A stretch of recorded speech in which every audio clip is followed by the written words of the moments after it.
Hello friends, welcome to our channel Devan's Tricks. Please like, subscribe and click the bell icon. तो friends आइए शुरू करते हैं आज की एक सुंदर और नई कहानी।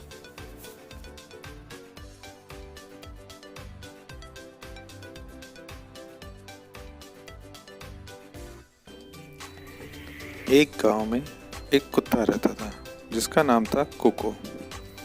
वो बहुत बहादुर और समझदार था और उसको खेलना और खाना दो ही चीज़ें बहुत पसंद होती थी। सुबह होते ही वो अपने बॉल के साथ खेलना स्टार्ट कर देता था और खेलता रहता था। और खेलते खेलते जब वो थक जाता तो वो अपने घर चला जाता खाना खाने के लिए। उसके मालिक का घर ग्राउंड से थोड़ी ही दूर पे था।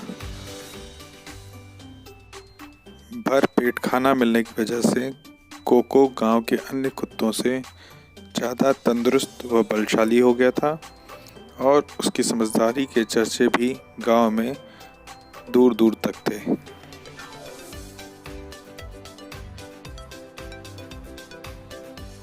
ज़्यादा खेलने की वजह से आज कुछ ज़्यादा भूख लग रही है और खाना भी कितना स्वादिष्ट है। एक शाम जब कोको अपने बॉल के साथ खेल रहा था तो खेलते खेलते खेलते उसे समय का पता ही नहीं चला और वह अपने गांव से काफ़ी दूर निकल गया।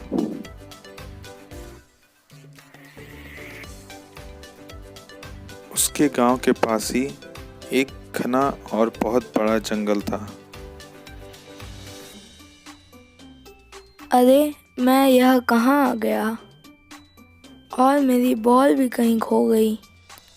लगता है मैं किसी जंगल में आ गया हूँ। कितना डरावना और घना जंगल है यह। मुझे जंगली जानवरों की आवाज़ें भी आ रही है। रात हो जाने की वजह से ठंड भी काफ़ी बढ़ गई है और मुझे भूख भी बहुत लग रही है। देखें यहाँ कुछ खाने को मिलता है कि नहीं। अरे ये क्या, ये तो कोई गुफा लग रही है। पास जाके देखता हूँ।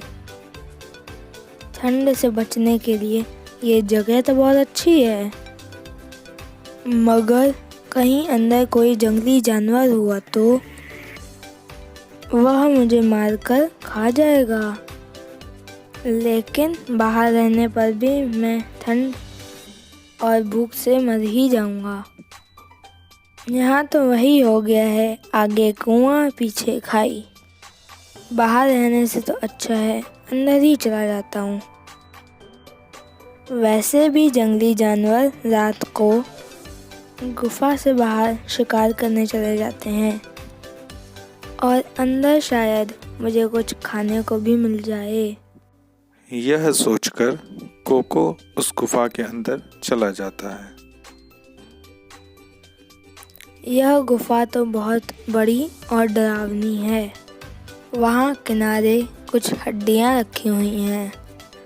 मुझे लगता है कि यह गुफा जंगल के राजा शेर की है। चलो अभी रात के खाने का तो इंतजाम हो गया। सुबह मैं शेर के आने से पहले यहाँ से निकल जाऊंगा। मगर शेर सुबह होने से 1 घंटा पहले ही वापस अपनी गुफा की तरफ आ जाता है और गुफा की तरफ बढ़ने लगता है और हल्का सा गुर्राता है। अरे यह क्या, शेर तो बहुत जल्दी आ गया। कुछ देर सोचने के बाद कोको जोर जोर से बोलने लगा कि वाह, शेरनी का मांस कितना स्वादिष्ट है। शेरनी को खाकर तो मज़ा आ गया। एक शेर अगर और मिल जाता तो आज मेरा पेट पूरा भर जाता। शेर को खाने में तो कितना आनंद आता है। बाहर खड़ा शेर यह सब सुन रहा था। उसे लगा कि अंदर कोई विशालकाय जानवर है जो शेरनी को मारकर खा गया। यह सोचकर शेर वहाँ से धीरे धीरे दुम दबा के वापस चला जाता है। उसे जाता देखकर वहाँ पास ही झाड़ियों में बैठी एक बिल्ली जो यह सब देख रही थी, उसने सोचा कि इस कुत्ते ने तो शेर को बेवकूफ़ बना दिया। मैं जाकर अगर शेर को सब सच्चाई बता देती हूँ तो शेर मेरा दोस्त हो जाएगा और वह आगे से जो भी शिकार करेगा उसमें से मुझे भी खाने को देगा। यह सोचकर वह बिल्ली शेर के पीछे पीछे चली जाती है और जाके शेर जहाँ पेड़ के नीचे छिपकर बैठा होता है वहाँ जाकर वह शेर से कहती है कि शेर महाराज की जय हो। वहाँ पहुंचकर वह शेर को सब सच्चाई बता देती है और उससे कहती है कि चलकर उस कुत्ते को मारकर हम दोनों खा लेते हैं। शेर भी उसकी बातों को मानकर उसके साथ लेके गुफा की तरफ चला आता है और गुफा के पास पहुंच जाता है।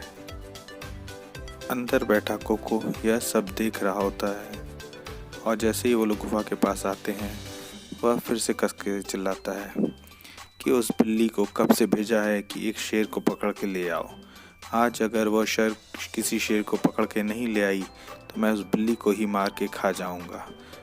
उसके ऐसा कहते ही बाहर शेर समझ जाता है कि बिल्ली ने उसे फंसाया है और वह बिल्ली को मारकर वहाँ से दुम दबाकर भाग जाता है।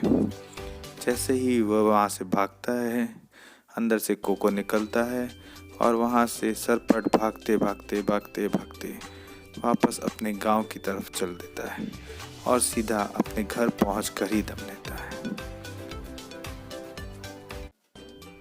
इस कहानी से हमें यह शिक्षा मिलती है कि किसी भी मुसीबत की घड़ी में हमें घबराना नहीं चाहिए और सदैव साहस और सूझबूझ से ही काम लेना चाहिए। Thank you for watching our video. Bye bye friends.